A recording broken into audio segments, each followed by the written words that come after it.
Bismillahirrahmanirrahim. Assalamu alaikum, dear audience. Today our topic of discussion is about a very common eye disease which is involving the optic nerves in the aged patients. Yes, we are going to talk about non-arteritic ischemic optic neuropathy. These patients usually present to us in emergencies, and the patient complains that he has got sudden vision loss in one eye. And as I mentioned, the age group is usually 55, 60 years of age. And if you take the history, they may be having diabetes, hypertension, or using some medications for cancer, and these things basically, and they may be having the episodes of sleep apnea. That is, they are having difficult breathing at the night time with interruptions in breathing and difficulty and sleep over there at the night. So these things may be positive in the history. But when we do examine the patient, the visual acuity is not grossly affected. It is usually between 2060 to 2200 range, we will find it over there. And if the other eye is normal, definitely in this eye, as the optic nerve is involved, there will be relative afferent pupillary defect. Other positive findings is in the fundus examination. The optic disc will be mild to moderate hyperemic, mildly swollen over there. There may be some splinter hemorrhages over there. The blood vessels will be over there, we can say engorged, but there will be no cotton wool spots. If there is cotton wool spots, then we have to think about arteritic ischemic optic neuropathy, and that is something serious. So this is very important in examination. If we ask the patient to do color vision, as the optic nerve is involved, so definitely they have dyschromatopsia, color vision is also affected. So these are basically the findings over there we can get in the history and on examination of these patients. So what goes wrong basically? What is the pathology over there? As the name shows, it is ischemic optic neuropathy. And this disease basically involves the initial 1 millimeter of the optic nerve. Just when it is starting over there from the retina, 1 millimeter, that area is involved, and the ischemia. And we know that this area is basically involved, supplied by the short posterior ciliary arteries. So basically, the short posterior ciliary arteries, when they divide and branch in that region, those branches which are along that peripapillary area, they get ischemic, they undergo vasculopathy, the blood supply is compromised. And what happens once the blood supply is compromised over there, the nerve fibers over there, the axons, they undergo swelling over there, and then this undergo the process of death by apoptosis. So all these things are happening over there. If we do examine the other eye, we will immediately come to know that the other eye CDR, cup disc ratio, will be 0.2 and 0.3. So basically small optic nerves, and patients having age group 55, 60 years of age and these medical issues, they are very much prone to have. So this is quite common in this age group if we talk about the optic nerve diseases. As I mentioned, this is optic nerve disease. So these patients present with central scotomas, and we should do at least visual field analysis. And it, as shown over there, usually these have the altitudinal visual field defects. You can see here inferior altitudinal visual field defect is over there. Also very important from the pathology, hematology side, they should undergo CBC, complete blood count, ESR, and C-reactive proteins. If something is suspicious over there, we should think about a very serious problem, ischemic optic neuropathy, that is arteritic ischemic neuropathy. So this is very important to get it done to rule out that serious problem. If we talk about the MRIs, usually these are not required, but if physician is thinking about optic neuritis or any compressive lesion over there, he can advise it. Otherwise, the diagnosis is basically clinical, and these visual fields, these are quite helpful in making the diagnosis.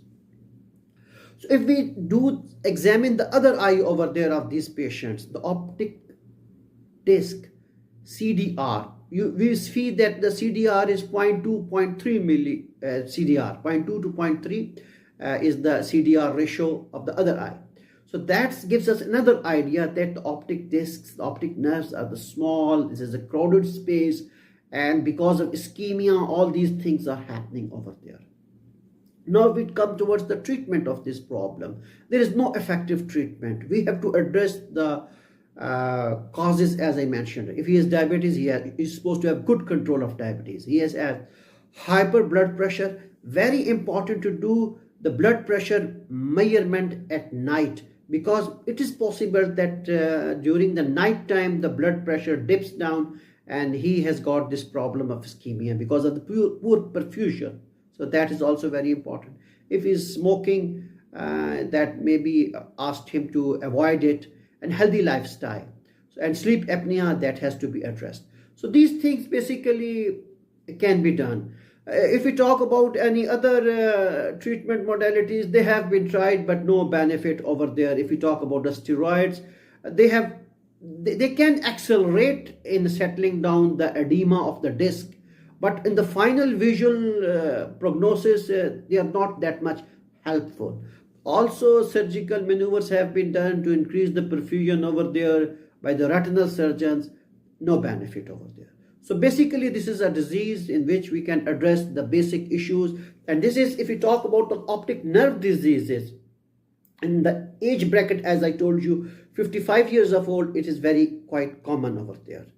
And usually these patients present to us in emergencies in such situations.